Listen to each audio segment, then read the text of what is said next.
Ahora bien, la Biblia está compuesta por palabras de hombre y la palabra de Dios. Tiene muchos autores humanos, un editor divino, y aquellos no siempre eran conscientes de este. De hecho, no creo que los autores eran conscientes que estaban escribiendo la Biblia, o que el Espíritu Santo iba a poner su escrito junto con el de muchos otros. La mayoría estaban escribiendo para una necesidad inmediata. Por ejemplo, la carta de Pablo a Filemón es una carta muy bonita. Es acerca de un esclavo que se ha escapado de Filipos y se dejó perder en la metrópolis de Roma, donde se hizo amigo de Pablo y llegó a conocer a Jesús como Salvador. Entonces Pablo le dijo que debía de regresar y que él le daría una carta de recomendación. Conozco a tu amo, a Filemón, y escribió la carta. Querido Filemón, si tu esclavo te ha robado algo de dinero, yo mismo te lo pagaré. Ahora te será más útil. Pero no debemos de pasar por alto el significado de esas palabras, ya que el nombre del esclavo era Onésimo, que significa útil. Yo más bien creo que era un apodo que le puso su dueño, pero Pablo escribe, puede que no te haya sido útil en el pasado, pero ahora te será útil. Es una carta muy humana, pero es como si fuera un cuadro de lo que es la salvación. Jesús vino para hacernos útiles para Dios y enviarnos de vuelta a nuestro Señor y Dueño. Es un pequeño cuadro sobre lo que es la salvación, reciclar personas, hacerlas útiles de nuevo. Pero es simplemente una carta humana, así como la mayoría de los libros de la Biblia fueron escritos por una razón humana, pero también fueron editados con una razón divina y por lo tanto podemos estudiarlos en estos dos niveles y yo los llamo los niveles histórico y existencialista. El nivel histórico porque se escribió cuál es la causa humana que hay detrás del libro. El nivel existencialista porque está en la Biblia y porque Dios quiere que sepamos esto. Así vamos a ver el libro de los Hechos en estos dos niveles. Primeramente veremos el nivel histórico y después hablaremos del existencialista, es decir, por qué el editor divino lo puso en la Biblia para nosotros. Preguntémonos primeramente por qué el autor humano decidió escribirlo. ¿Cuál es la razón detrás del libro? Bien, primero hemos de notar que Lucas es el único escritor gentil de toda la Biblia. Son 40 los escritores en la Biblia, 39 de ellos eran judíos, pensadores hebreos. Lucas, desde luego, obtuvo la mayor parte del material para su libro de personas hebreas, pero era un gentil y necesitamos conocer un poco de su trasfondo. En primer lugar, diremos que era un médico, lo cual es importante. Esto nos demuestra que Dios tiene sentido del humor. Aquí está ese médico. Para entonces, la medicina estaba bastante avanzada. Seguramente que habéis oído hablar de Hipócrates y el juramento hipocrático. Eso era unos 400 años antes de Jesucristo. Y para entonces la medicina estaba bien desarrollada. Los médicos eran sometidos a un buen entrenamiento, aunque tenían unas ideas un poco raras. Creían que la buena salud era cosa de balancear 4 fluidos corporales: flema, sangre, bilis negra y bilis amarilla, y si tenía los 4 balanceados, eras una persona con buena salud. Así era pues cómo funcionaban, pero enseñaban a los médicos a observar, a ser analíticos, a mantener notas claras y exactas y ser cuidadosos en el desempeño de sus funciones. Todo esto lo encontramos en el Evangelio de Lucas y en el libro de los Hechos, pues él es el autor de estos dos libros. Los dos fueron escritos por el mismo motivo y los dos fueron escritos por la misma persona, como veremos en un momento. Pero lo que nosotros ahora podemos ver es unas observaciones muy detalladas, unas notas muy bien tomadas, unos detalles muy exactos, quizás más exacto que ningún otro autor bíblico. Tuvo mucho cuidado de escribir todo tal y como sucedió.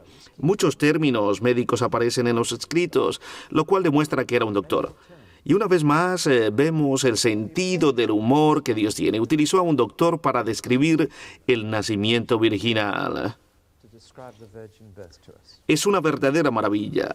Y para tener todos los detalles fue a hablar con María. Vemos que Mateo nos da la versión de José en cuanto al nacimiento de Jesús y su genealogía, y no pudo ser esa genealogía física de Jesús. De ser así, Jesús no hubiera podido ser rey de los judíos, pues en ella se menciona a Jeconías, y él había sido maldito por Dios, y le dijo que ningún hijo suyo se sentaría en el trono de David. Era su genealogía legal. En Lucas tenemos la genealogía de María. Jesús era de hecho el hijo de David por doble partida, legalmente por su padre y físicamente por su madre. Así que tenía partida doble para ser candidato al trono. Lucas, como doctor, habló con María y así tenemos la versión de ella acerca del nacimiento y por ello tenemos unos detalles más íntimos. Detalles de la circuncisión, los pañales, etc. Estos pequeños detalles están ahí y estos son los detalles que le interesan a un doctor. Asimismo, Dios utilizó a este doctor para atestiguar las sanidades que Jesús realizó, así como las de la iglesia primitiva. ¿No te parece interesante el usar un doctor para todo esto? Algunos doctores son un poco escépticos, incluso doctores cristianos, cuando se trata de creer los milagros de sanidades. Pero Dios escogió a un doctor para que tomara nota de todo esto. Él no era uno de los 12. Nunca tuvo un encuentro cara a cara con Jesús, así que él dependía de los testimonios de los que lo habían visto con sus propios ojos. Ahora, eso sí, los doctores son muy buenos para encontrar cosas e interrogar a las personas.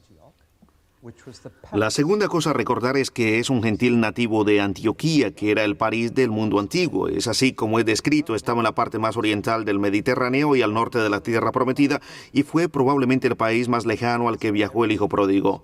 Allí iba todo el mundo a gastar su dinero y a pasárselo bien. La ciudad era conocida por su inmoralidad, y aún así allí se fundó la primera iglesia gentil, la primera congregación de creyentes que fue totalmente gentil. Así que no es de extrañar que no se les llame judíos o no se les llamase judíos. Lo único que se les podía llamar era un apodo que fue acuñado allí mismo. La palabra cristiano fue así pues inventada. Pero hemos de notar que los cristianos no usaron el nombre ellos mismos y de alguna manera me gustaría que pudiéramos abandonarlo porque es un término que confunde a la gente. A mí me gusta más el término de discípulo o creyente.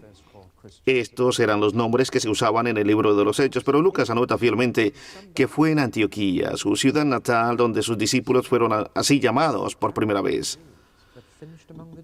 El interés de Lucas puede resumirse diciendo que quería saber cómo había empezado esta nueva religión entre los judíos, pero que había pasado a los gentiles. La mayoría de la gente nacía en una nación y aceptaban la religión nacional, y en ella permanecían para siempre, pero igual tenemos una religión que estaba pasando de un pueblo a otro, y esto le inquietaba. Casi podríamos llamar al libro de los Hechos historia de dos ciudades.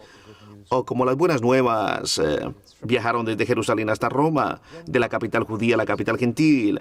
Este era su interés principal y fielmente presentó un libro que recoge la historia de cómo aconteció. Terceramente, él era un viajero y uno muy experimentado.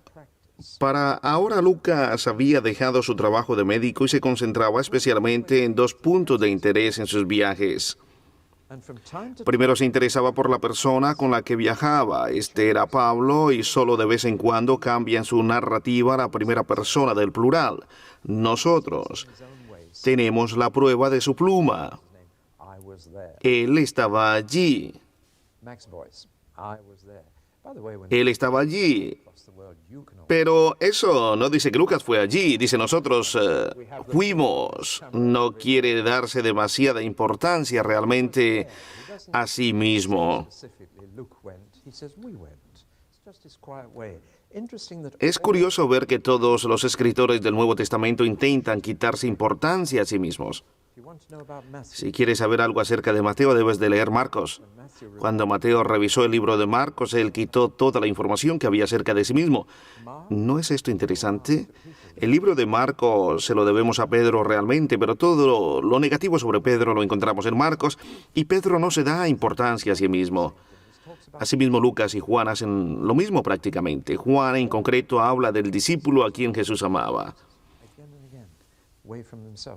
Todos los escritores del Nuevo Testamento desvían la atención hacia Jesús una y otra vez, así que no es de extrañar que Lucas siga la misma costumbre. Cuando Lucas usa el plural, nosotros está hablando de forma especial de Pablo, con quien él viajaba. Si Pablo se embarcaba, allí estaba Lucas con él. Yo tengo una teoría al respecto del por qué Lucas iba a toda parte con Pablo. No sé si estaré muy acertado. Como parece ser, Pablo era una persona enferma y Lucas siempre fue con él en las travesías marítimas, no siempre por tierra. Yo creo que el doctor iba con él para asistirle durante el viaje y ver que llegaba a puerto sano y salvo. Por ello tenemos una de las mejores piezas de literatura del mundo antiguo, el naufragio cerca de la isla de Malta, donde Lucas relata vívidamente la tormenta que tuvieron. Así que sabemos que de forma especial Lucas viajó con Pablo desde Troas a Filipos, desde Cesarea a Jerusalén. y desde allí a Roma. En todos estos viajes estoy seguro que el doctor viajó con él y cuidó de Pablo en sus enfermedades y necesidades físicas. Esto implica que cuando Pablo estaba bajo arresto, Lucas no tenía nada que hacer. Lucas tuvo 2 años en Jerusalén y 2 años en Roma. Yo creo firmemente que fue durante estos 2 periodos de tiempo que escribió primero el Evangelio y después el segundo volumen, el libro de los Hechos. Puede que esta sea solo una teoría, pero encaja perfectamente porque en los 2 años que estuvo en Jerusalén tuvo tiempo de hablar con María y muchas otras personas que todavía vivían allí y que eran testigos oculares de lo que él relató en su libro. Mientras estaba en Roma podía visitar a Pablo, consultar con él frecuentemente y hacer preguntas sobre qué había sucedido en tal y cual lugar cuando Lucas había estado ausente. Así que sea esa mi teoría, creo yo, y tanto si estoy acertado como si no, es totalmente secundario, excepto por lo que vamos a ver a continuación. Antes de pasar a contestar la pregunta de por qué mi teoría de que escribió estos 2 volúmenes durante los 2 periodos, uno en Jerusalén y el otro en Roma, vamos a ver algo más que sabemos sobre Lucas. Lo segundo que sabemos sobre Lucas es que es un escritor y uno muy bueno. Como dije anteriormente, el pasaje del naufragio ha sido declarado como uno de los mejores fragmentos de la literatura antigua, no solo de literatura bíblica, sino incluyendo también la literatura secular. Era un hombre de gran habilidad para escribir, con un buen vocabulario, excelente estilo, mantiene el suspenso y no pierde la pausa o la pauta. Es la pauta la que mantiene interesado al lector, llevándole con el desarrollo de la historia. Como alguien me dijo, es más fácil leer Hechos que Mateo, a pesar de que Hechos es más largo, se mantiene mejor el interés. Lucas es un escritor y un historiador, y la clave para ser un buen historiador es saber lo que se debe de omitir. Él sabía lo que debía seleccionar, lo que se debía incluir en la narrativa. En otras palabras, qué decir y qué no decir. Exacto, al grano, un hombre que por encima de todo ha investigado y un buen escritor, quien habiendo hecho un buen trabajo de investigación ahora tiene delante un montón de hechos y sabe lo que va a decir. Finalmente, Lucas es un evangelista. No hay duda sobre esto. Él escribió porque quería que los lectores se salvasen. La palabra salvación es una palabra clave en sus 2 libros. Sale una y otra vez y cuando no es la palabra salvación es la palabra salvado. Espero que usted sea una de esas personas que subrayan su Biblia.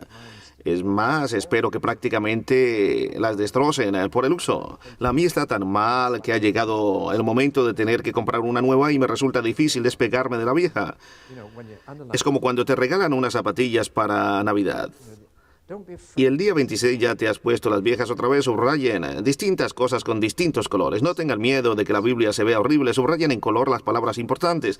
Y en Lucas y Hechos, salvación y salvados son las palabras que saldrán más a menudo. Él quiere que la gente se salve. Como gentil que es, tiene un interés especial en toda la carne. En el Evangelio de Lucas él menciona la profecía de Juan el Bautista. Bueno, menciona al profeta Isaías. Pero Juan el Bautista la menciona y verá toda la carne la salvación de Dios. Se podría decir que es el tema del Evangelio de Lucas. Toda la carne verá la salvación y toda la carne incluye samaritanos, gentiles, mujeres y pobres. Lucas en su salvación dirige la salvación a todas estas personas. El tema del libro de los Hechos es el Espíritu Santo. Será derramado sobre toda la carne. Judíos, samaritanos, a todos los confines de la tierra. Así que toda la carne es su interés. Aquí tenemos esta religión judía, según Lucas, es para todo el mundo. Así que no es de extrañar que él vea a Jesús en su evangelio como el Salvador del mundo. En el libro de los Hechos tenemos un énfasis distinto. Está interesado en toda la tierra habitada, pero en griego esa frase es una sola palabra, oikumene, de la cual se deriva la palabra ecuménica, pero oikumene significa todo el mundo habitado, no toda la iglesia, todo el mundo, y Lucas son ecuménicos. Él quiere ver la salvación alcanzando toda la tierra, pero sabe que no es un predicador. Él es un escritor. Y por ello, para esparcir el evangelio, escribe. Ahora, ¿cuál es tu forma de hacerlo? Dios te ha dado un don para comunicar el Evangelio. Conozco algunos artistas que lo hacen a través de los dibujos animados. Esa es su forma de esparcirlo. Puede que esa sea también una especie para tu método. Mi amigo ha hecho un pequeño retrato mío mientras yo hablaba. Tú debes de encontrar tu forma de comunicarlo. Lucas, además de ser el médico de cabecera para el más grande de los misioneros, también escribió. ¡Qué ministerio tan maravilloso! ¿Sabes que Jesús dijo que si das un vaso de agua a un profeta, tendrás recompensa de profeta? Es maravilloso, ¿verdad? Pensar que si ayudas en un ministerio, tendrás la misma recompensa que ese ministerio merece. Así que todos podemos hacer algo y todos recibiremos una recompensa bien hermosa. Muy bien, estimado amigo, vamos a ver las cosas desde otro ángulo. Hasta ahora he estado hablando acerca del escritor, pero ahora voy a hablar del lector. Y note que no digo lectores. Lucas escribió estos 2 volúmenes para un hombre. Parece increíble. Su nombre era Teófilo, que significa amigo de Dios. Como estamos en familia, le vamos a llamar Teo. ¿Quién era Teo? ¿Y por qué este médico le escribió unas cartas tan largas solo para una persona? Lo primero a tener en cuenta es que aunque sea solo un alma, merece la pena hacer todo lo posible por salvarla. Pero aún así parece demasiado trabajo. Yo creo que se pasó 4 años haciendo su trabajo de investigación y escribiendo estos 2 volúmenes, todo solo por una persona, Teo. Parece como si Lucas no supiese administrar su tiempo y sus esfuerzos. ¿Quién era este hombre para merecer tanta atención? Bueno, hay 2 teorías, y lo que ahora voy a compartir con ustedes es especulación, pero cuadra muy bien con la historia. Cuando ponemos toda la evidencia junta, podemos sacar algunas conclusiones. La primera teoría es que Teófilo es un personaje imaginado. Por ejemplo, es como si todo lo que yo estoy diciendo fue dirigido a una persona que yo me he imaginado, y me inventara un nombre, Teófilo. Amigo de Dios, es decir, todos aquellos que están interesados en la fe cristiana, que tienen interés en encontrar a Dios. Es una teoría interesante. Personalmente no creo que esta teoría encaja con todos los datos que tenemos. Yo creo que Teófilo fue una persona que existió en la realidad, y por ello nos tenemos que preguntar por qué Lucas se molestó en escribirle 2 volúmenes completos. Tiene que haber razones muy buenas, y aquí vamos a entrar otra vez en teoría y especulación. Pudo haber sido simplemente un editor. Su trabajo era editar los libros y distribuirlos tan pronto como fuera posible a tantas personas como fuera posible.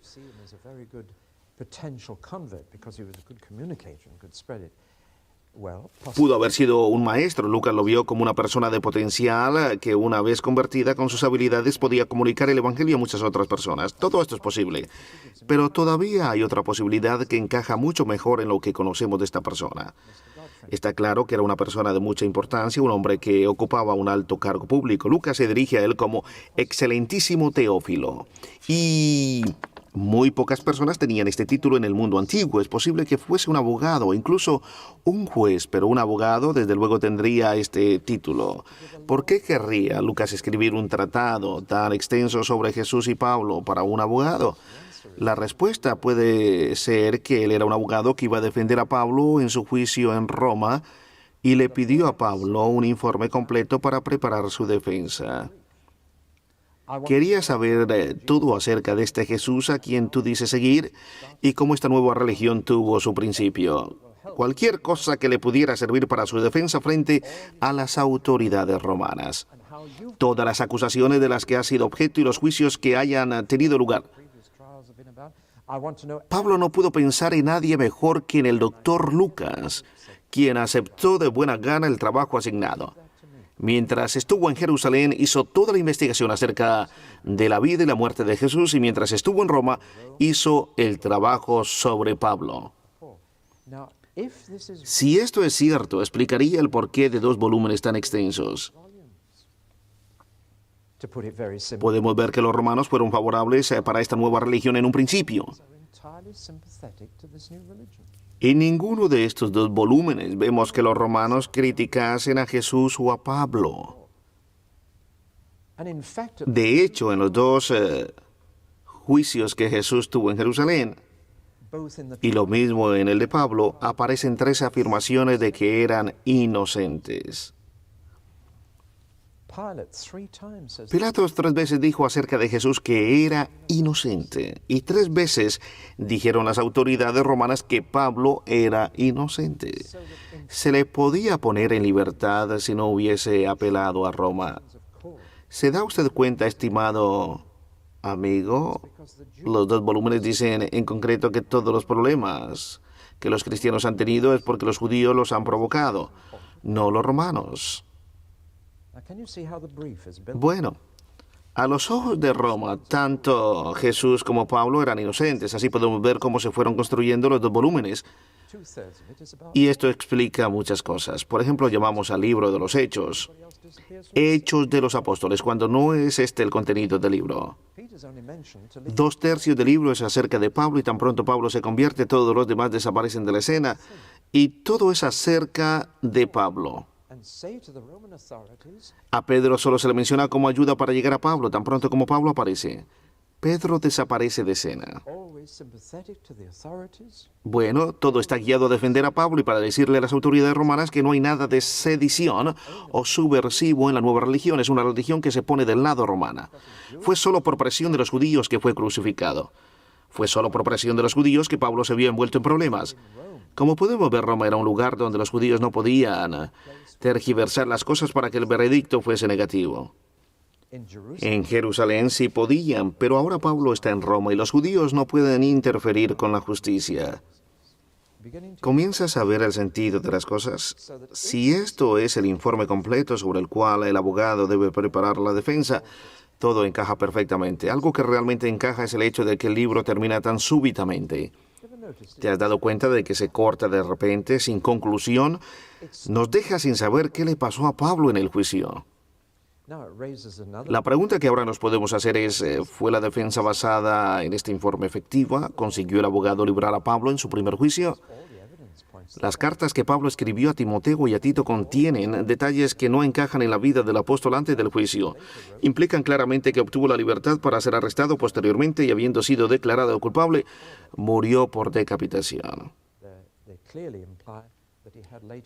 Hay una tradición de que llegó hasta España.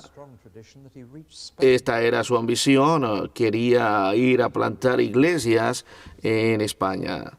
Algunas de las iglesias más antiguas de España dicen que el mismo apóstol Pablo fue su fundador. Esto no se puede asegurar, pero lo que se ve por la tradición es que fue puesto en libertad para ser arrestado después y morir por decapitación. Parece que el trabajo de Lucas no fue totalmente en vano. Aún así, si Lucas escribió estos 2 libros para salvar la vida del apóstol, y habiendo salvado a este gran misionero, otros misioneros de mucho éxito fueron emprendidos.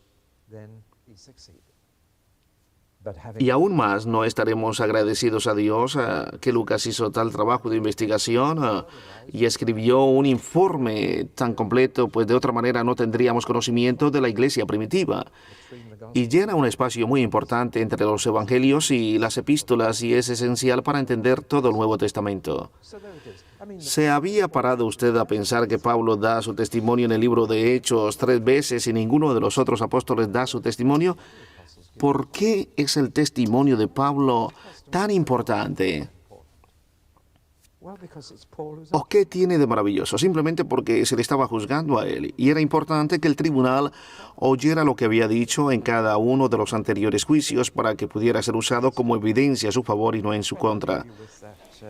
Así que le dejo con esta especulación, pero que a mí me parece que tiene mucho sentido, pues los 2 volúmenes contestan las preguntas de un abogado que necesita saber quién comenzó esa nueva religión, cómo fue que Pablo se involucró y cómo reaccionaron las autoridades romanas en otras ocasiones. Esas son exactamente las preguntas que un abogado desearía tener en su informe. Mi esposa y yo hemos visto muchos juicios y es más, en más de una ocasión hemos estado en las oficinas de abogados defensores y podemos testificar que estas son el tipo de preguntas que ellos hacen. Tanto si es verdad como si no, Lucas debió de tener en mente a una audiencia mucho mayor cuando hizo todo este trabajo de investigación, y de hecho así ha sido. Aún en la corte, pues los juicios eran públicos y todos estos datos fueron hechos públicos. También había reporteros en aquellos días y seguro que Lucas estaba esperando que alguno de ellos se hiciera eco de estas noticias. Por encima de todo, no podemos olvidar que el juicio se llevaba a cabo en la capital del imperio, la capital del mundo gentil. Todo lo que sucedía en Roma se difundía por todo el mundo con rapidez. El cristianismo estaba siendo juzgado. No tanto Pablo, sino el cristianismo. Así que este era un caso vital y damos gracias a Dios por este doctor quien se dispuso para preparar el informe para el abogado y lo hizo indagando con cuidado. Se propuso que todas las fechas, títulos y todo en general fueran absolutamente correctos. Así pues que le dijo a Teófilo, muchos han escrito estas cosas, pero yo lo he querido hacer con sumo cuidado. Quiero que tengas la verdad, toda la verdad y solamente la verdad, y aquí está, oh excelentísimo Teófilo. Vamos ahora a mirar las cosas desde un punto de vista histórico. Bien, se podría llamar a estos dos libros Historia de la Cristiandad, parte 1 y parte 2, y así es como los vamos a tratar a partir de ahora. Una historia maravillosa escrita, cubriendo un periodo de 33 años desde que Jesús comienza su ministerio público hasta el encarcelamiento de Pablo o arresto domiciliario. Están llenos de hechos así como de sentimientos. Acostumbrado a visitar a pacientes en sus lechos, este doctor tiene un tacto especial para hablar con las personas. Seguro que fue así como obtuvo los datos de María, la madre de Jesús, quien era una persona muy discreta y guardaba todas las cosas en su corazón. Pero al hablar a un médico de cabecera, ella pudo abrirse completamente y relatar todos los eventos como habían sucedido.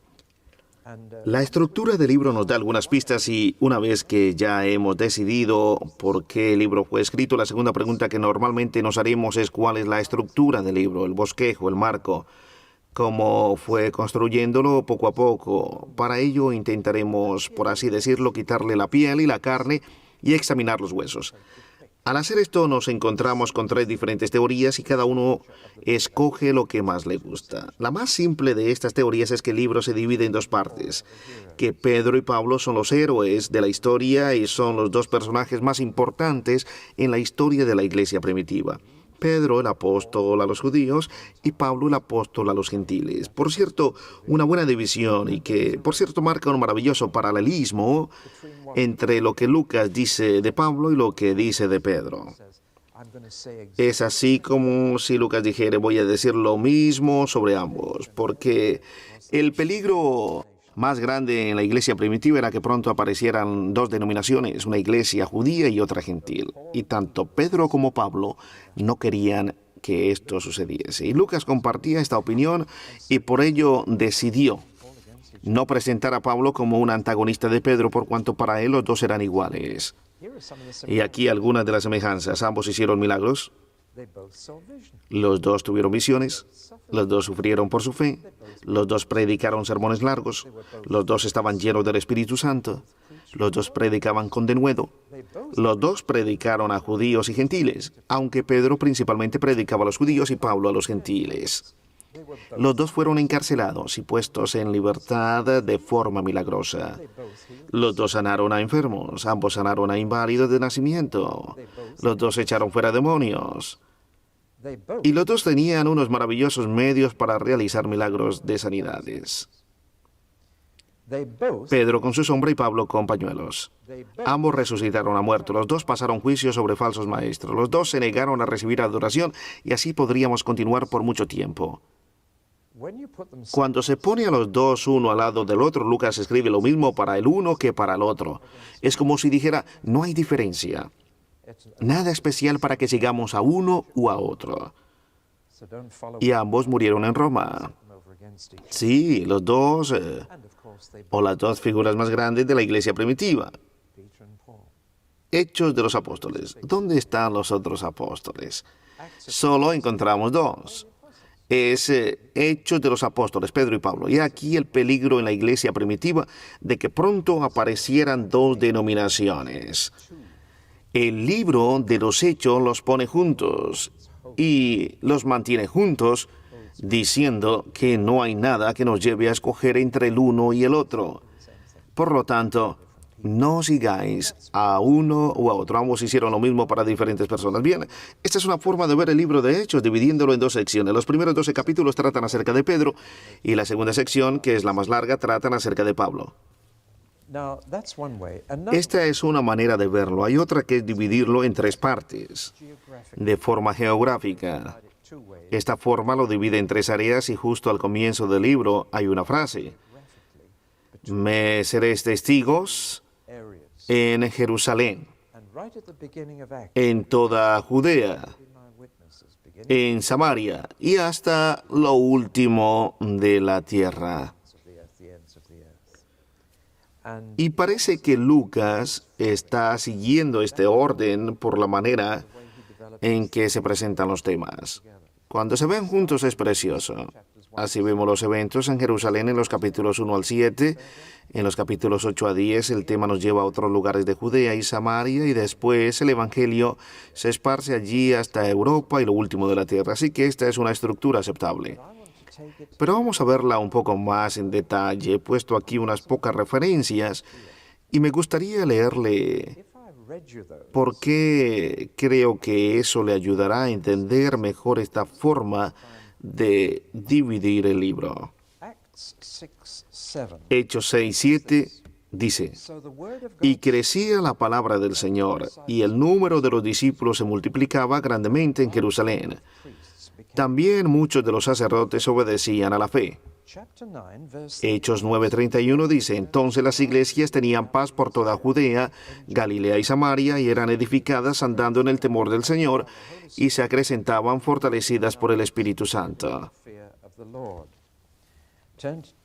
Ahora leemos capítulo 12, versículo 24, y dice así, pero la palabra del Señor crecía y se multiplicaba. 16:5 dice así, así que las iglesias eran confirmadas en la fe y aumentaban en número cada día.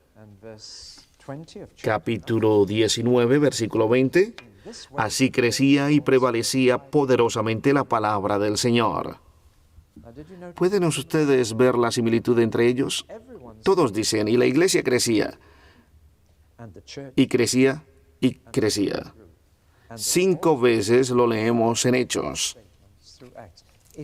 Es como si marcase el final de una sección. Nos cuenta todo lo que sucedió y al final nos da un resumen.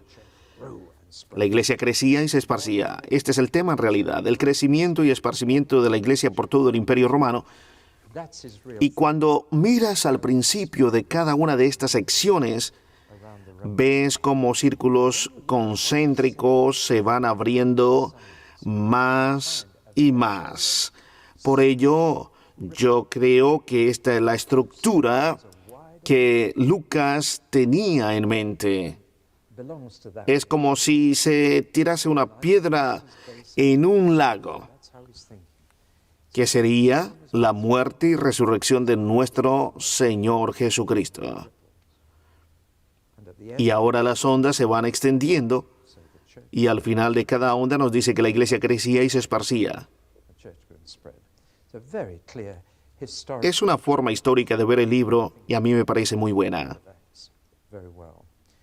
Esto explicaría, entre otras cosas, el porqué de los eventos que escogió para relatar en este libro.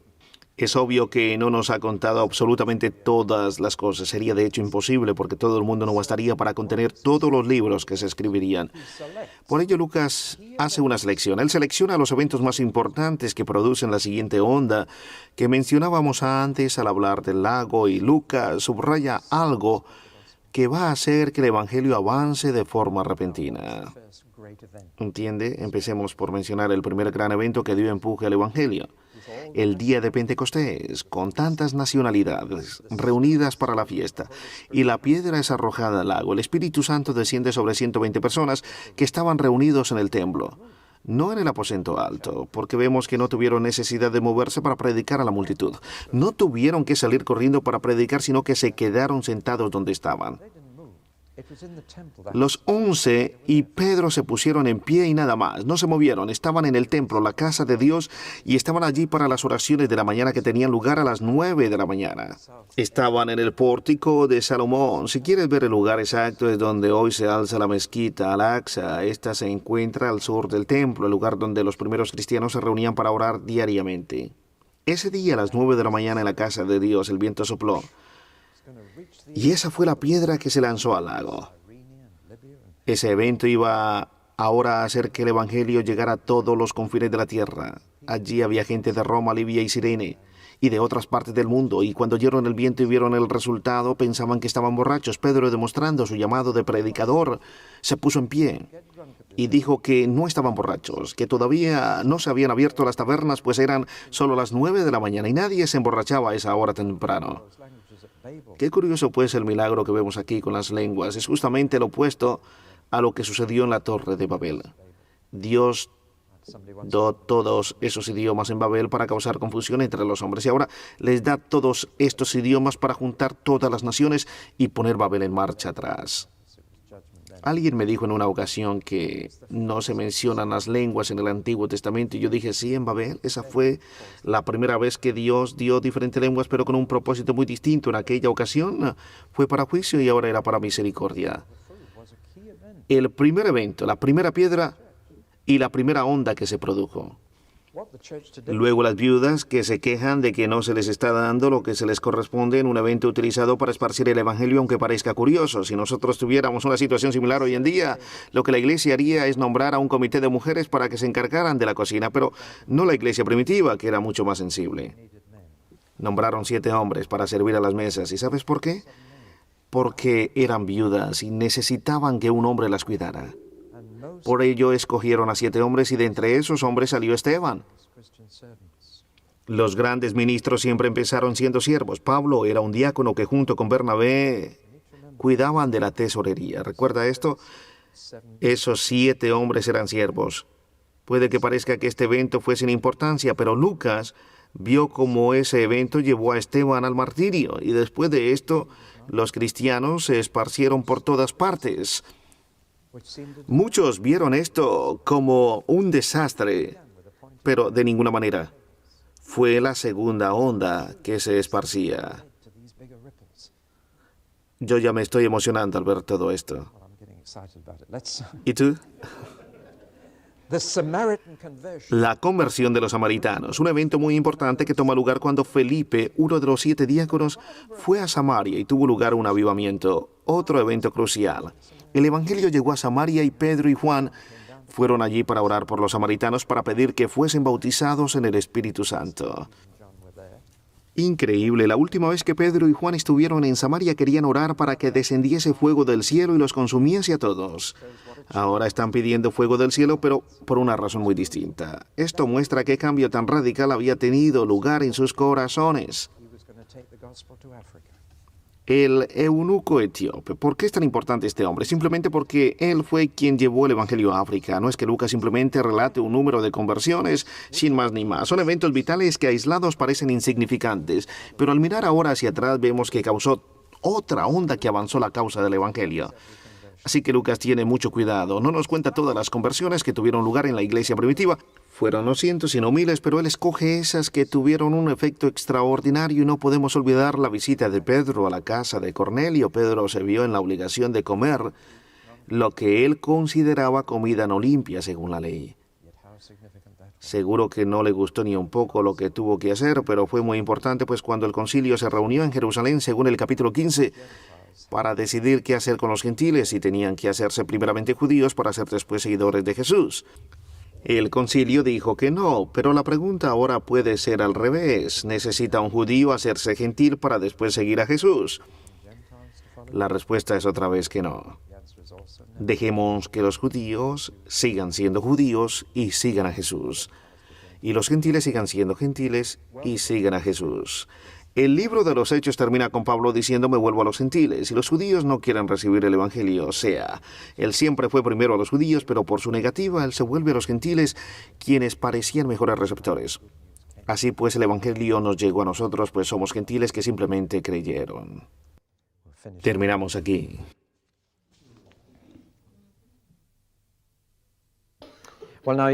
Recordemos ahora lo que dije anteriormente de que hay dos formas de mirar a la Biblia. Una forma es desde el punto de vista humano, estudiando el autor y el porqué de su escrito, y podemos mirarla desde el punto de vista del édito divino, quien quiere que nosotros la tengamos. Vamos pues a mirar ahora el significado original, lo que yo llamo el significado histórico. Después estudiaremos el significado existencialista del libro, es decir, qué tiene que decirnos a nosotros en nuestros días. Son muchas las personas que han intentado dar primero esta respuesta y yo creo que es un error. Lo primero es saber qué significaba para aquellas personas para las cuales fue escrito y solo entonces podremos averiguar qué significa para nosotros hoy.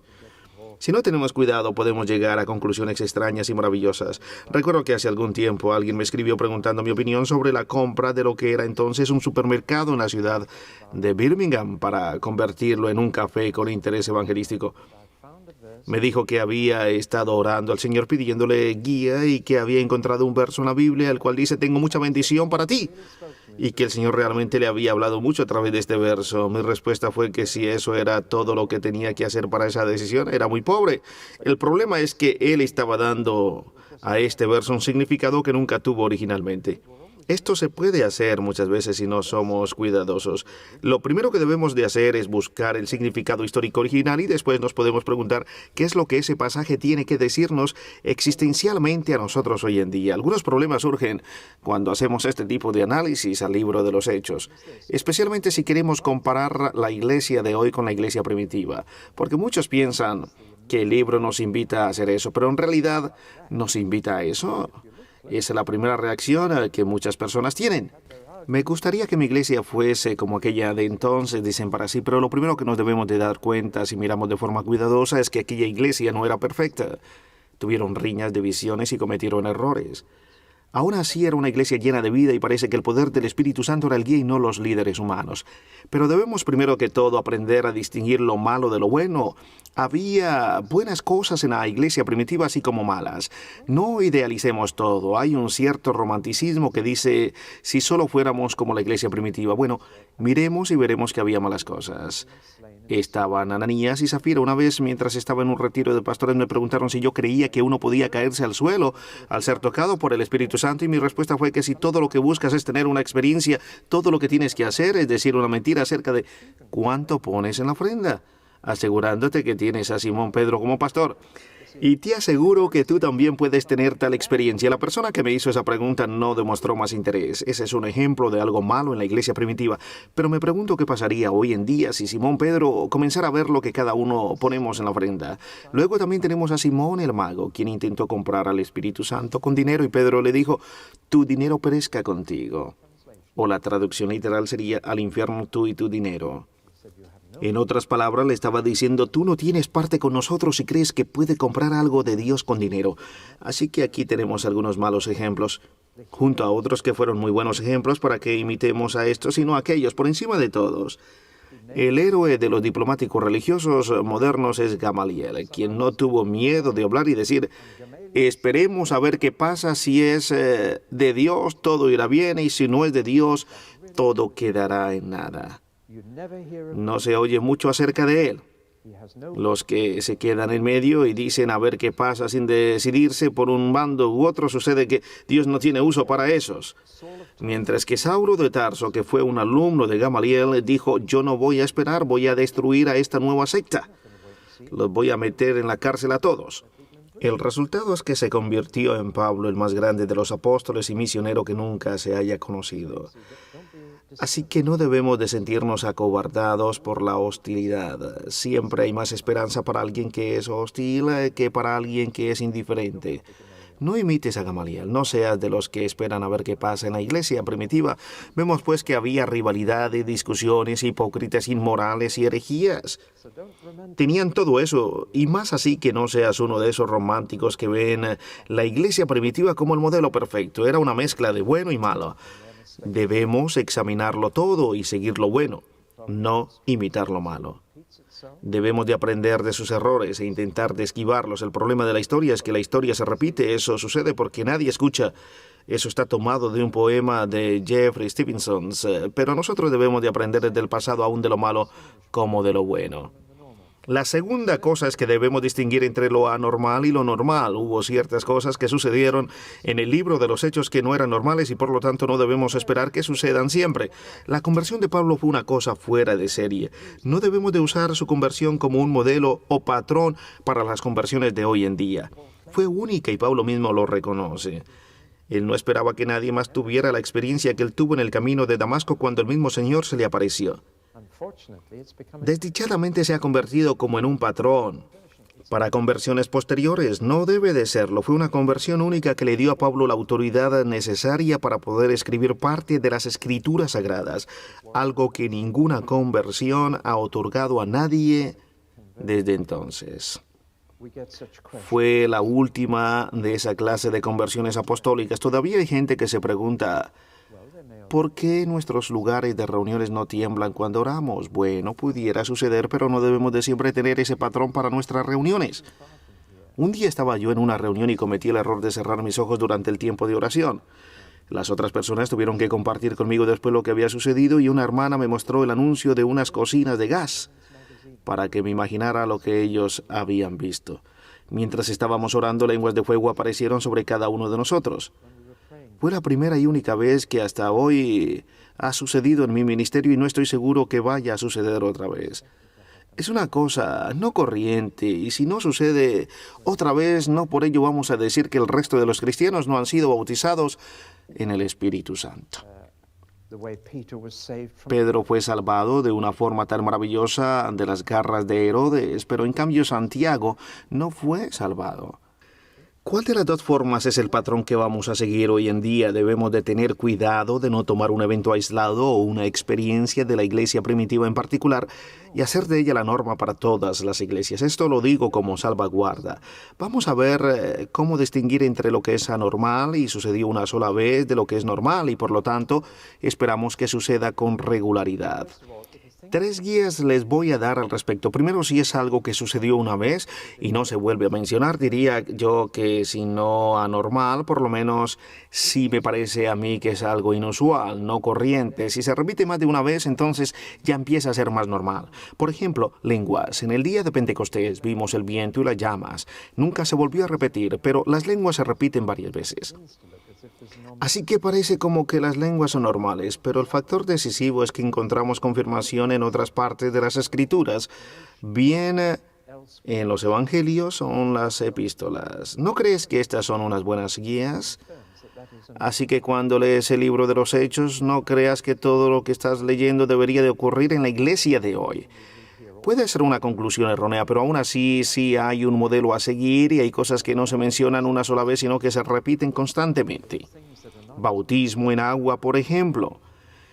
Y sabemos por otros pasajes de la Escritura lo que eso significa y que, bueno, es normal que siga sucediendo en la cristiandad hoy en día. Es una experiencia que todos nosotros debemos tener.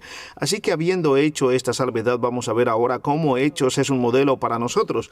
Aún mejor, primero vamos a ver cómo sirve de enlace entre los Evangelios y las epístolas. Sin el libro de los Hechos, perderíamos mucho significado de las cosas mencionadas en los Evangelios y las epístolas. Muchas cosas definidas o descritas en ellos solo las conocemos por lo que leemos en el libro de los Hechos. Veamos alguna de estas cosas. Lo primero de todo es que la mayoría de las cartas del Nuevo Testamento están escritas por Pablo. Pero, ¿quién es Pablo? Sin el libro de los Hechos no sabemos nada acerca de él. Es de suma importancia saber quién es Pablo para poder entender sus cartas, y es el libro de los Hechos el que nos da esa información vital. Intente imaginar si es posible el Nuevo Testamento sin el libro de los Hechos. Es asombroso cuánto de él resulta incomprensible. Segundo, sobre el bautismo en agua. No se describe ni define en ninguna otra parte excepto en el libro de los Hechos. Pablo muy frecuentemente en sus cartas dice que recordemos que cuando fuimos bautizados en su muerte, la de Cristo. Pero Pablo nunca une la palabra bautismo con la palabra agua y por esto algunos eruditos dicen que Pablo no enseñaba el bautismo en agua. Por lo tanto, cuando dice que fuimos bautizados en Cristo, se está refiriendo a algo espiritual. Pero en el libro de los Hechos encuentras que él mismo, Pablo, fue bautizado en agua y bautizó a otros en agua. Así que sabemos que cuando habla acerca del bautismo en sus cartas se refiere al bautismo en agua. O tomemos, por ejemplo, la frase bautizado en el Espíritu. Esta frase sale en los 4 evangelios, pero ninguno de los evangelios nos dice lo que significa o qué sucede cuando alguien es bautizado en el Espíritu y por lo tanto nunca podríamos saber su significado si solo leyéramos los evangelios. De la misma manera, esta frase se encuentra en las epístolas. Pablo la usa en 1 Corintios 12:13, porque por un solo espíritu fuimos todos bautizados en un cuerpo, pero no te dice lo que significa. Es solo en el libro de los Hechos que encontramos lo que quiere decir, y por eso los pentecostales hacen tanto énfasis en el libro de los Hechos. Así que es un enlace vital. Es un enlace vital para nosotros. Otro asunto es lo de la ley de Moisés. ¿Cómo sabemos que los cristianos no estábamos ya bajo la ley de Moisés? La ley de Moisés tiene 613 diferentes requisitos y yo no me siento atado por ninguno de ellos.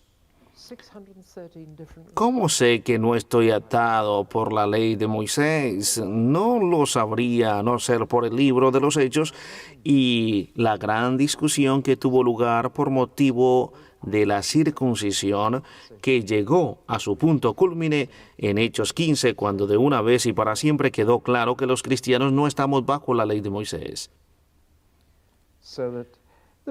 Lo mismo pasa con la palabra iglesia. ¿Cómo sabemos a qué se refiere?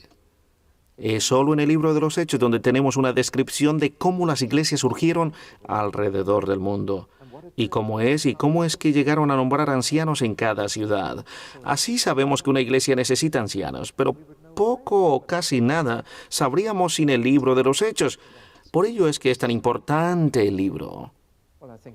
Bueno, creo que ha quedado claro. Sin el libro de los Hechos realmente estaríamos a oscuras. Es el enlace entre los evangelios y las epístolas. Es también el puente entre Cristo y su iglesia. Como alguien dijo, está escrito en el sitio exacto. Me gusta esta frase. Fue escrito por alguien que podía decir, yo estaba allí cuando las iglesias comenzaron a nacer en la zona del Mediterráneo. Yo vi cómo se hizo todo que fue necesario. Y así. Si se puede decir, mi tesis es el libro El nacimiento normal del cristiano. Aprendí que era el nuevo nacimiento gracias al libro de los Hechos. Y sin el libro de los Hechos no hubiera podido escribir el libro. Pero los críticos me criticaron precisamente por esa razón. Me dicen que no debe de construir mi doctrina sobre el libro de los Hechos. ¿Por qué no? Pregunto yo. Es parte de la palabra de Dios. Solo en el libro de los Hechos ves cómo Pablo aconsejaba a los que indagaban. Los evangelios se escribieron demasiado temprano para saber cómo se hace uno cristiano porque se escribieron antes de que Jesús muriese y resucitase. Las epístolas y el libro de Apocalipsis se escribieron demasiado tarde para decirte cómo llegar a ser cristiano, porque se escribieron para gente que ya era cristiana. Pero en el libro de los Hechos encuentras cómo la gente se hacía cristiana después de Pentecostés. Y, por ejemplo, nadie se hizo cristiano después de Pentecostés sin ser bautizado en agua. Antes de la muerte y resurrección de Jesús, la gente se hacía cristiana sin el bautismo. Por ejemplo, el ladrón en la cruz o Zaqueo, pero después de Pascua y Pentecostés nadie. Pero nadie nace de nuevo sin arrepentirse de sus pecados, creyendo en el Señor Jesús, siendo bautizado en agua y recibiendo el Espíritu Santo. Esta es la enseñanza básica del libro de los Hechos. Y esas 4 puertas espirituales de entrada al reino, como yo las llamo, están claramente en el libro de los Hechos. Una vez que ya has visto eso, vas de nuevo a los evangelios y encuentras que Juan el Bautista y Jesús la mencionan separadamente y encuentras que también en las epístolas se encuentran por separado, excepto en Hebreos 6, donde están las 4 juntas y el autor habla de los fundamentos de la cristiandad. Habla sobre el arrepentimiento de las obras muertas y fe, y bautismos e imposición de manos para recibir el Espíritu. Así que todo esto lo aprendí en el libro de los Hechos. Sin el libro de los Hechos no hubiera entendido esas 4 cosas que son los elementos esenciales hoy en día para nacer de nuevo. Mucho me temo que hay cristianos que no han nacido correctamente, quienes no han experimentado esas 4 cosas. Y por ello no me asombra que tengas problemas después. Muchos de nuestros problemas son por culpa de un mal nacimiento. Eso era propaganda para el libro, pero lo que en realidad quiero decir es que sin el libro de los Hechos yo no hubiera entendido todo esto, y sin el libro de los Hechos yo solo conocería 3 o 2 o simplemente una de esas cosas, pero en el libro de los Hechos Pablo pasa por todas ellas. Cuando llegó a Éfeso se encontró con sus discípulos de Juan el Bautista y les preguntó: ¿recibiste el Espíritu Santo cuando creíste? Y ellos le dijeron: ni siquiera hemos oído si hay Espíritu Santo. Entonces dijo: ¿en qué pues fuisteis bautizados? Ellos dijeron: en el bautismo de Juan. Pero Pablo les dijo que todavía no habían creído pues en Jesús, que solo se habían arrepentido. Está bien arrepentirse, pero Pablo después les habló de Jesús hasta que creyeron. Y entonces los bautizó en agua. Después les impuso las manos para que recibieran el Espíritu. Así que, como pueden ver, este es el método que se debe usar con los que indagan acerca de la fe. Lo primero es averiguar cuántas de las 4 cosas ya han recibido y buscar recibir el resto tan pronto como sea posible. Todo esto lo aprendí en el libro de los Hechos. Sin el libro de los Hechos no hubiera podido aprender todo esto. Una vez que supe esto, encontré las 4 en los Evangelios y en las Epístolas. El libro de los Hechos fue mi puerta de entrada al Nuevo Testamento porque es el único libro sobre evangelización y por ello es un modelo para nosotros hoy en día. Es un manual de misiones. Perdonen que tengo todo esto desordenado. Esto demuestra que soy desordenado, pero ya estoy llegando al final. Es un puente entre los Evangelios y las Epístolas y es un modelo para nuestro trabajo hoy en día. Pero no imiten lo malo, sino lo bueno. Aprendan de los errores. No tomen como modelo lo anormal, pero aprendan de lo normal. Habiendo dicho eso, podemos aprender mucho. Bueno, en 1961 fui a tomar el pastorado de una iglesia bautista en un pequeño pueblo inglés de la provincia de Buckinghamshire llamado Chalfont-St. Peter, y quedé muy intrigado al saber que había un vicario que no bautizaba infantes. Qué interesante saber que hay un vicario que no bautiza infantes, dije yo. ¿Está todavía por aquí? No, se fue hace 50 años. Fue la respuesta. Se marchó en 1910. Su nombre era Roland Allen, y este hombre era un profeta. A este hombre le debo mucho de mi forma de pensar. Hay personas que tienen una habilidad especial para presentar la verdad. No son infalibles, no son como el Papa, pero abren delante de ti una nueva página de la palabra de Dios, una forma nueva de verla. Bueno, Roland Allen en 1910 se dio cuenta de que no debía bautizar infantes en su parroquia y por ello rehusó hacerlo. Perdió su puesto y nunca consiguió otra parroquia y se retiró a vivir en Kenia, donde pasó sus días escribiendo libros, los cuales ahora son lectura obligatoria para todo misionero. Todavía no me he encontrado a ningún misionero que no haya oído hablar de Roland Allen. Murió en el anonimato. Él mismo dijo que sus libros no serían apreciados hasta pasados 50 años. Y no olvidemos que escribió sus libros en 1910. Todos sus libros fueron publicados y yo tengo sus 3 volúmenes más importantes publicados en 1960 y por eso digo que era profeta. El primero que escribió fue Métodos Misioneros, los de San Pablo o los nuestros. ¿Ha leído alguno de ustedes este libro? ¿Nadie? Bien. Este hombre fue misionero en China, de hecho, por varios años, y a su regreso a casa escribió estos libros, y él sugiere que utilicemos los métodos de San Pablo, porque son más económicos, más fácil el gobierno de las iglesias establecidas. El cristianismo se autopropaga, y las nuevas iglesias no necesitan apoyo económico. ¿Cómo pudo hacerlo Pablo sin una sociedad misionera, sin tener que levantar fondos primeramente? ¿Cómo pudo él simplemente ir y hacerlo? ¿Por qué no utilizamos nosotros estos métodos? Y comenzó este vicario a pensar y escribió un segundo libro, La expansión espontánea de la iglesia. Todavía sentía que no había comprendido el secreto y finalmente lo entendió y escribió un tercer libro, El ministerio del Espíritu, y profetizó el renuevo carismático de las iglesias. ¿No les parece interesante que todo esto lo escribió en 1910? Este hombre estaba muy adelantado para su tiempo, un profeta de verdad, y como casi todos los profetas murió en el anonimato. incomprendido y prácticamente desconocido para los de su época, pero hoy en día, si quieres ver un resumen de sus obras, puedes adquirir el libro publicado por Pater Noster en formato reducido, La compulsión del espíritu. Está hecho por un lector de Roland Allen que hace una selección de sus escritos, incluyendo la maravillosa carta que escribió la parroquia de Chalfont-St. Peter, que renuncia sobre la cuestión del bautismo de infantes. Ese hombre me ha influenciado profundamente. Saben que casi todos sus libros están basados en el libro de los Hechos. Era un anglicano de lo que se llama la Iglesia Alta, es decir, no evangélico, y escribe en un inglés victoriano. Pero dejando eso de lado, te das cuenta de lo que realmente vio en el libro de los Hechos. Es un modelo de iglesia para seguir hoy en día, y él ha revolucionado el pensar de la mayoría de los misioneros. Es una lástima que no hayan oído hablar de él. Lo que en definitiva estoy diciendo es que él encontró todo eso en el libro de los Hechos. Así que miremos otra vez el libro de los Hechos y veamos cómo expandieron ellos el Evangelio, cómo evangelizaron el mundo conocido entonces de una manera tan rápida y eficaz. El crecimiento de la iglesia primitiva es el fenómeno más asombroso. No tenían nada de lo que nosotros tenemos hoy en día. No tenían radio ni televisión, no levantaban grandes fondos misioneros, no tenían sociedades misioneras, simplemente lo hicieron. Entonces, ¿cómo lo hicieron? He escrito 7 cosas que ellos hicieron. Primero, enviaron apóstoles. Yo creo que hoy en día necesitamos apóstoles. La palabra simplemente significa enviados. La iglesia se preguntaba constantemente, ¿a quién podemos enviar? ¿De quién nos podemos deshacer? Nosotros tendemos a decir, ¿a quién podemos usar? Y enviamos a las mejores personas.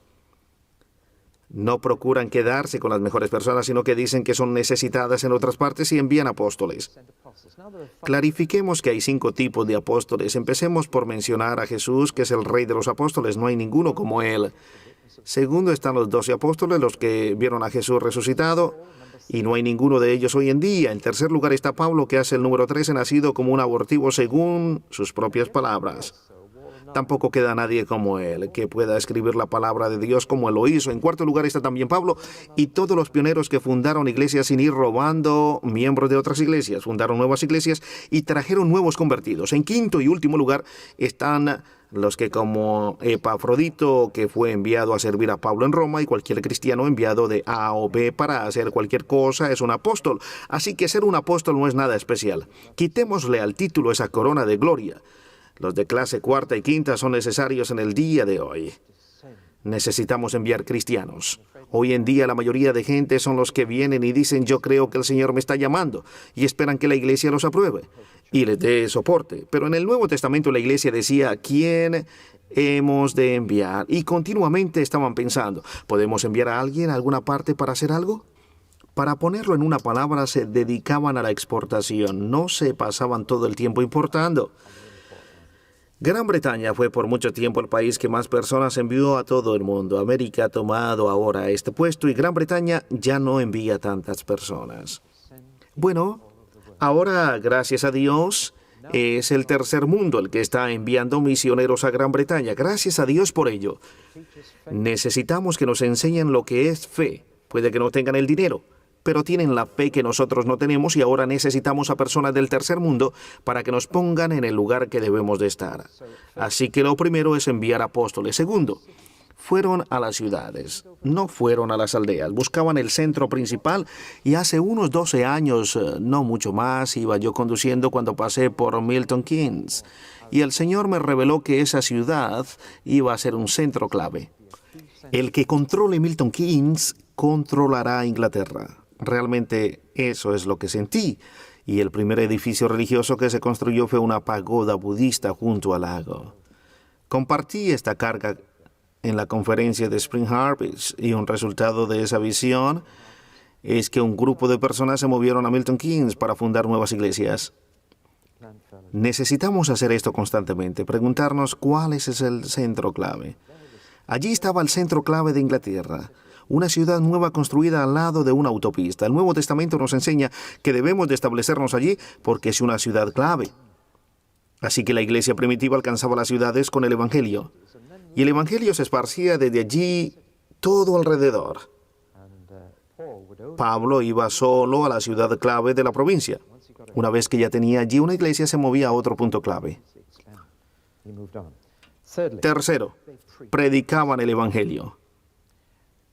Hemos de notar que cuando predicaban a los judíos mencionaban la Biblia, pero no cuando predicaban a los gentiles. ¿Cuándo aprenderemos? Simplemente presentando la Biblia a la gente no se consigue nada.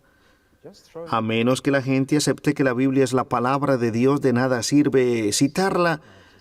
Y cuando Pablo predicaba a los gentiles, citaba a sus poetas, sus escritores y mencionaba también sus edificios. Cuando llegó a Atenas, primero se familiarizó con la ciudad, como era su costumbre siempre que llegaba a un sitio nuevo para él, y mientras recorría la ciudad, pasó todos los altares y llegó a uno dedicado al Dios no conocido. Y preguntó acerca de este. Quería saber cuál era la historia detrás de este Dios. La historia era fascinante. Hace mucho tiempo, antes de que él llegase a esta ciudad, hubo un terrible terremoto que devastó Atenas y destruyó muchos edificios, y la gente pensó que habían hecho enfadar a uno de los dioses, pero no sabían cuál. El problema de adorar a muchos dioses es que no se sabe cuál es el que se ha enfadado. La vida se vuelve muy complicada cuando eres un politeísta. Y se preguntaban cuál se habrá enfadado. No lo sabían, entonces soltaron unas cuantas ovejas por la ciudad, y junto al altar que se tumbase, ese era el Dios que se había enfadado. Y por lo tanto a él le ofrecerían la oveja para aplacar su ira. Las ovejas pasaron por delante de todos los altares y se tumbaron en un campo cercano, todas en el medio de este campo. El consejo se reunió y llegaron a la conclusión de que no sabían a qué Dios habían ofendido, pero uno dijo que había otro Dios que ellos habían olvidado y que no habían construido un altar para él, y que por ello habían sufrido el terremoto. Por ello construyeron rápidamente un altar y, como no sabían su nombre, pusieron al Dios no conocido. Bueno, Pablo pensó para sí: aquí es donde empezaré mi predicación. Les dijo: he venido a deciros el nombre del Dios que vosotros no conocéis. Si nosotros simplemente nos tomáramos el tiempo de averiguar dónde está la gente y comenzar a predicar desde allí. En cambio, cuando predicaba a los judíos, la predicación era texto tras texto y probaba con las escrituras que Jesús era el Mesías, pero cuando predicaba a los gentiles empezaba allí donde estaban. En este caso, Pablo les dijo: porque en él vivimos y nos movemos y somos, como algunos de vuestros propios poetas también han dicho. Y yo he venido a deciros que Dios es vuestro creador. Comenzó allí donde la gente estaba. Predicaba el Evangelio, pero lo adaptaba a las personas a las que predicaba. Esto es importante. No les tiraba libros y ya está. En cuarto lugar, hacían discípulos, no solamente decisiones. No les decían a las personas que levantasen sus manos o que pasasen al frente o que rellenasen una tarjeta. Hacían discípulos. Y eso lleva tiempo. Generalmente se quedaban tanto tiempo como podían antes de que les mandasen para otra parte. A veces Pablo se quedaba 3 semanas, otras veces 2 años. En Éfeso actualmente enseñó a los discípulos todos los días desde las 12 del mediodía hasta las 4 de la tarde por 2 años. Así es como él hacía discípulos, y la materia que enseñaba era el reino de Dios. ¿Se acuerdan lo que enseñé acerca de Mateo? Pablo iba por todo el mundo y hacía discípulos enseñando a los recién convertidos acerca del reino de Dios. Esa era su asignatura principal. Nosotros necesitamos hacer discípulos. Enseñaba a los recién convertidos. Esa era su asignatura principal. Necesitamos hacerlo, hacer discípulos. En quinto lugar, fundaban iglesias. Yo estoy convencido que en Inglaterra va a haber un gran movimiento cuando se planten iglesias. Necesitamos cientos de iglesias, pero no formadas quitando miembros de otras congregaciones. Tenemos que salir y organizar nuestras propias congregaciones con nuevos convertidos. Necesitamos cientos de congregaciones. Cuando dije esto hace 10 años me abuchearon. Tenemos suficientes iglesias, no queremos más iglesias. Las iglesias que tenemos no están llenas. Yo dije que el gran salto se daría cuando comenzásemos nuevas iglesias con nuevos convertidos. No cuando simplemente mires a un mapa de una ciudad y pongas alfileres marcando todas las iglesias y veas que hay muchas, pero la verdad es que simplemente estás mirando a un mapa que es plano, mientras que la sociedad está formada de estratos y todos esos alfileres son solo una capa. Hay muchos estratos de la sociedad donde no hay iglesias. Dos amigos míos comenzaron a fundar iglesias entre niños de la calle en Auckland, en Nueva Zelanda. Tienen 2 iglesias de 75 miembros cada una formadas por esos niños de la calle. Ninguna iglesia se opuso al establecimiento de estas 2 iglesias simplemente porque están siguiendo nuevos convertidos en un nuevo estrato de la sociedad que nunca antes había sido tocado. Ese es el tipo de iglesias que necesitamos fundar en nuestros países. Nuevas iglesias con nuevos convertidos. Eso es lo que hicieron. Formaron comunidades. Lo siguiente, en sexto lugar, nombraron ancianos, y estos ancianos solo llevaban 12 meses de convertidos, nuevos en la fe. Y aún así nombraron a estos cristianos de 12 meses de edad en Cristo como ancianos. Un anciano es simplemente alguien que está más adelantado que otros. Los fundadores solían volver después de 12 meses para ver quién estaba más adelantado que otros, quién estaba madurando, y le decían: tú ahora tienes que mirar por los otros. Hoy en día somos tan lentos en producir ancianos que no podríamos aguantar un ritmo rápido de crecimiento de nuevas iglesias. ¿Me entienden? Nosotros esperamos hasta que las personas tienen canas y esperamos que Dios nos envíe algunos ancianos maduros en vez de aprender nosotros mismos a producirlos. Que por cierto, eso se hace discipulando a los hombres aparte, como Jesús lo hizo. Pero eso es otra historia. Hasta aquí hemos dicho enviar apóstoles, predicar el evangelio, pero aceptándolo o adaptándolo a los oyentes. Haciendo discípulos en vez de tener decisiones, quedarse con ellos y entrenarlos. Fundar iglesias que formen una comunidad, no un grupo de individuos. Nombrar ancianos para que lideren la comunidad. Una vez que se ha hecho esto, el trabajo del apóstol está terminado. Puede que les escriba cartas o incluso que les visite, pero Pablo le dijo a Tito que te dejo en Creta para que acabes el trabajo nombrando ancianos en cada ciudad. Una vez que la congregación tiene sus líderes, el apóstol debe salir de la iglesia y moverse a otro sitio y no quedarse de obispo. Muchos son los que hacen eso. Un verdadero apóstol, tan pronto como la iglesia está formada y tiene sus propios líderes, dirá que quiere irse a otra ciudad y fundar otra iglesia donde nadie ha comenzado un trabajo. Y esa era la ambición de Pablo. Tan pronto como veía la iglesia despejar y tomar las riendas, a otro trabajo se iba. No hay cualidad estática, era dinámica y móvil. La iglesia era muy móvil en aquellos tiempos, y una de las maneras por las cuales se arreglaban también sin sociedades misioneras o algo por el estilo es que los apóstoles ganaban su propio salario hasta que tenían suficientes convertidos para que estos les sostuviesen económicamente. No tenían una central que les enviase su salario o eran pagados por los nuevos convertidos o si no trabajaban con sus propias manos. Esto es algo que tenemos que mirar muy detenidamente, porque una cosa que los misioneros deberían de enseñar a los nuevos es que apoyen su ministerio. Pero lo que pasa a menudo es que como el salario llega todos los meses, entonces no hay necesidad de enseñar. Y como Roland Allen diría, eso significa que deberán seguir siendo pagados por otra entidad y esto forma un círculo vicioso. Bueno, así que la séptima y última cosa es irse a otro sitio. Pero el problema es que a todos nos gusta asentarnos. ¿Se acuerdan ustedes cuando David quiso construir un templo de piedra para Dios y de alguna forma la razón era que él quería construirse un palacio para sí mismo y se sentía culpable porque Dios vivía en una tienda junto a su palacio y dijo: Dios, quiero construirte un palacio de piedra como el que yo tengo? Y Dios entonces le dijo por el profeta Natán: ¿desde cuándo no ha sido una tienda lo bastante buena para mí? En la Biblia vemos claramente que Dios es un Dios que camina, se mueve. Desde el principio se oyó el ruido de los pasos de Dios y el hombre de Dios es aquel que camina con Dios. Creemos en un Dios móvil y cuando yo entré al templo de los 1000 Budas en Bangkok, le di gracias a Dios por ser un Dios que camina. Ahora parece como que le apetece una buena caminata.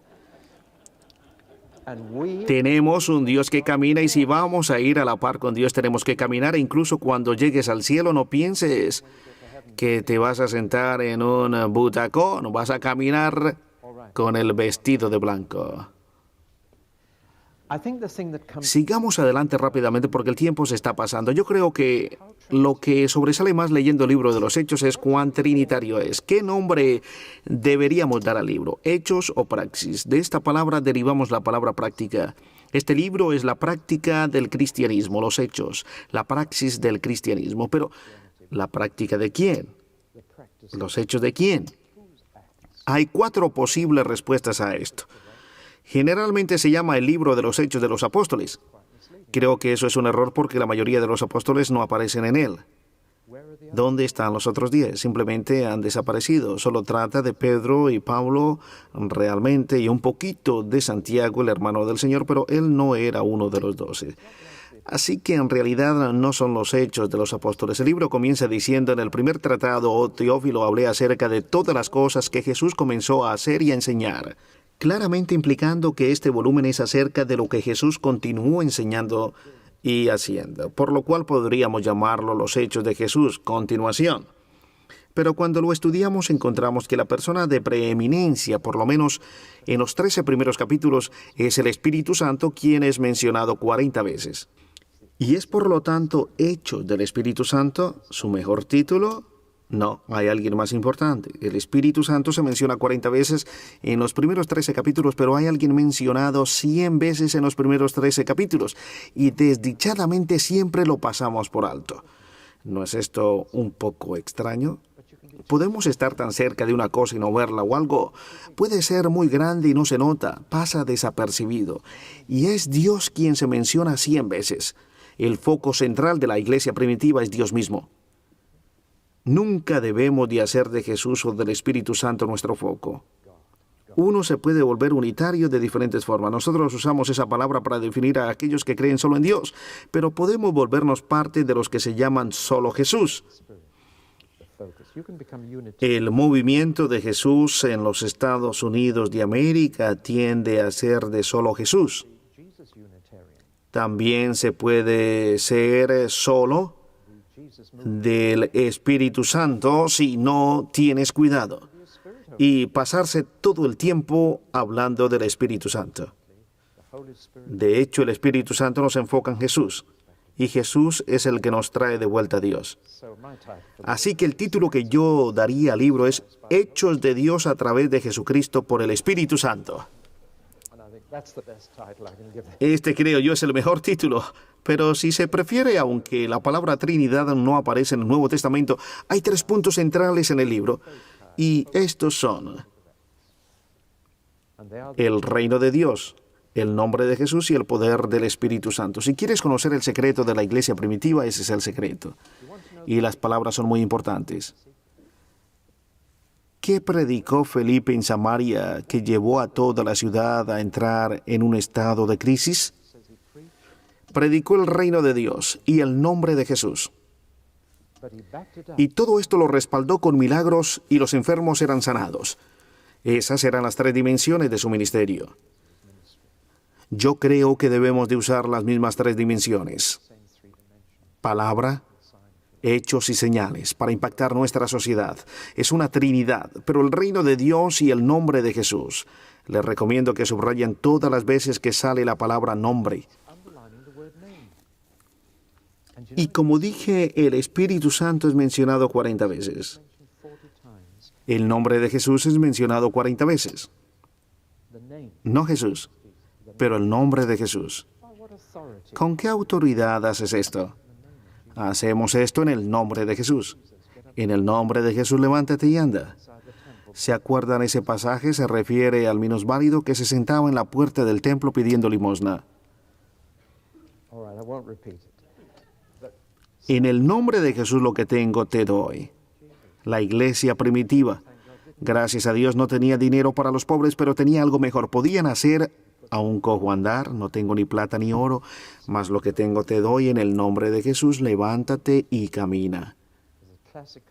Cuentan de una conversación entre un papa y un cardenal, quienes estaban admirando las riquezas del Vaticano, y el cardenal le dijo al papa: la iglesia ya no puede decir no tengo plata ni oro. Y el papa dijo: tampoco la iglesia puede decir en el nombre de Jesús levántate y anda. ¡Qué conversación! Así que, ¿cómo lo hacían? Lo hacían porque tenían un entendimiento claro de lo que era el reino de Dios. Usaban el nombre de Jesús, no Cristo o Señor, sino Jesús, y tenían el poder del Espíritu Santo. Y esa es una buena combinación para combustible. Es irresistible. Eso es lo que el libro de los Hechos es para nosotros en el día de hoy. Es un reto constante a que volvamos a esas 3 cosas, las cuales son absolutamente esenciales y fundamentales si es que vamos a hacer lo que la iglesia primitiva hizo. Amén.